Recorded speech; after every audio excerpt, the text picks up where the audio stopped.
model type people! Oh, first of all, I'm mad as a box of frogs and quite eccentric, and generally I think the modelling fraternity don't really like that very much.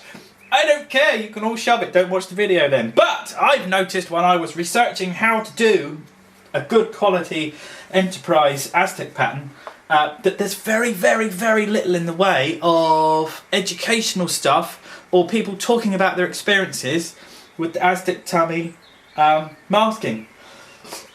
Masking dummy, and I'm a dummy, so it's actually masking dummy. Either way, I just thought I'd give you a little bit of what I'm doing. Now, I kind of did some, and then the memory card ran out because I did a 30-minute video yesterday. But, so let's show you what's going on for the moment. What you do, X-Acto blade, with the tip cut off, it's a broken blade, it's great because it doesn't dig into the paper too much. You actually use it as a tiny little shovel to take the pieces up. And you always work from the bottom and we'll go up. The other thing you want to do is, now I've put this one on, don't put that one, don't put that one.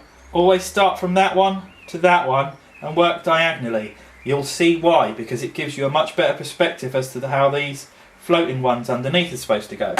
So, these we're going to ignore for the moment.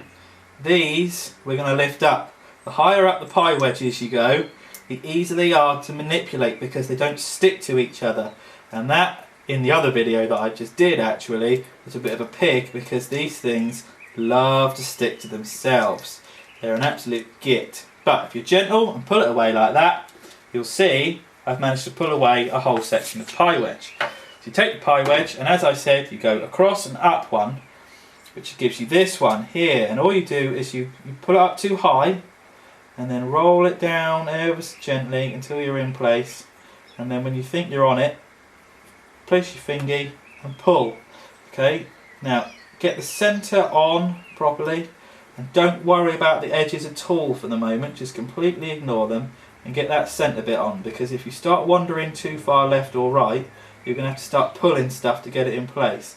Now I'm gently really pulling on this side here because it's a bit too short, and then you place that down and you place that down. I'm putting virtually no pressure on this at all. If you put pressure on it, it'll all start to go wrong and you'll regret it.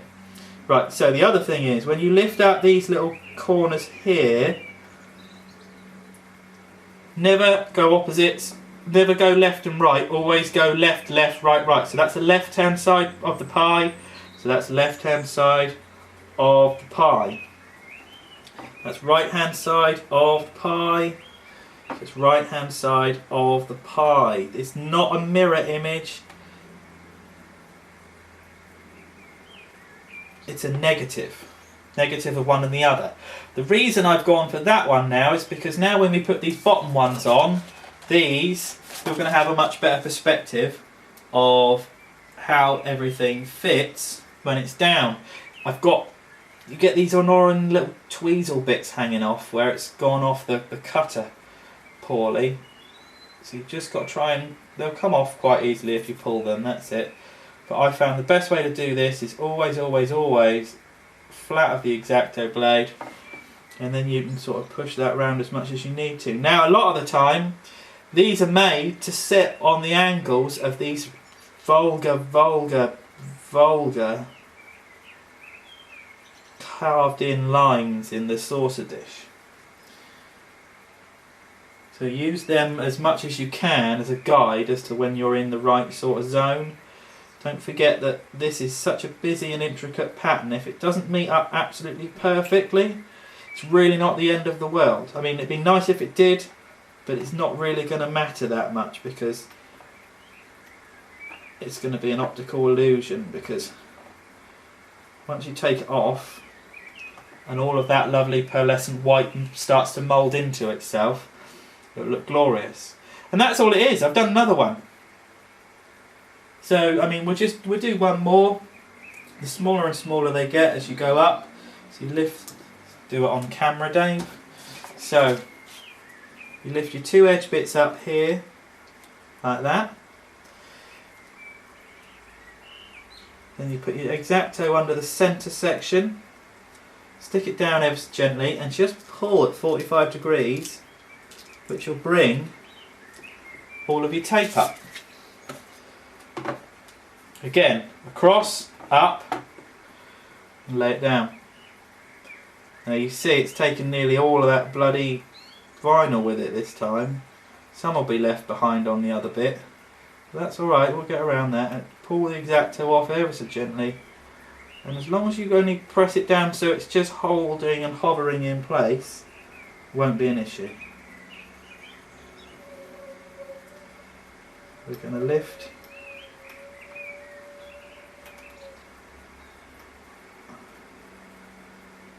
that out and put that there, and you're just going to complete the pattern as you go. Again, by not pressing this down too tight, if it slides you can actually use the edge of your X-Acto just to push everything up where it really needs to be, and then just dab it down. Don't actually stick it down, let the glue do that.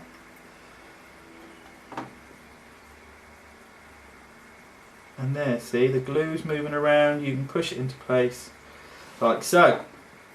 And over here, I've got a feeling this has gone wrong. Yes, it has, it's been a pig. So we're going to get the X-Acto blade underneath there, put it against your fingernail, just separate the two off. Ever so gently, ever so slowly. Once the glue on these touches, it's absolutely horrible to separate. I mean, really, really, really difficult. So just pull it ever so gently. There we go. Turn that up like that. And just follow the way round the other one goes, and so on and so forth. That's going to go like that there. Like so. Move it around a little bit so it's in the right place. And there we go. Fingers crossed that square that I'm missing there is still on that top corner. And again, if you overlap stuff onto the sensor grid, when you actually spray over the top of it, that sensor grid's going to cause a shadow and stop a lot of your problems. What I might do is actually get a very fine pen or pencil or something, just draw them in and then put the pearl over the top so it sits. And again, so you've got missing bits here, and you've got missing bits here, so you're just going to take them off the backing sheet and line them up as best you can. There you go. Doesn't have to be absolutely spot on. I imagine if you're doing the 350, it's either going to be easier or loads worse because of the surface area of stuff sticking down. But it'll be easier to lift stuff off without it sticking to itself, I think. But we'll find that one out in a couple of months' time when I start my 1350. I need my sharp knife blade back. This blade's pretty blunt, so actually at hand somewhere I've got floating around for me to stand on and stab myself. A separate blade, a new X-Acto blade, properly sharp X-Acto blade, so I can now run down there, push that back into place, and then take out the excess little bits of muck. And that's that. That's how to lay down Aztek dummy sheets. When these, one last bit, when these pie wedges are new, when you're starting on the bottom one, they're a pig because they just want to stick to themselves. And just remember to go opposite, so if that bit's hollow, then in here you're putting a full. Like that.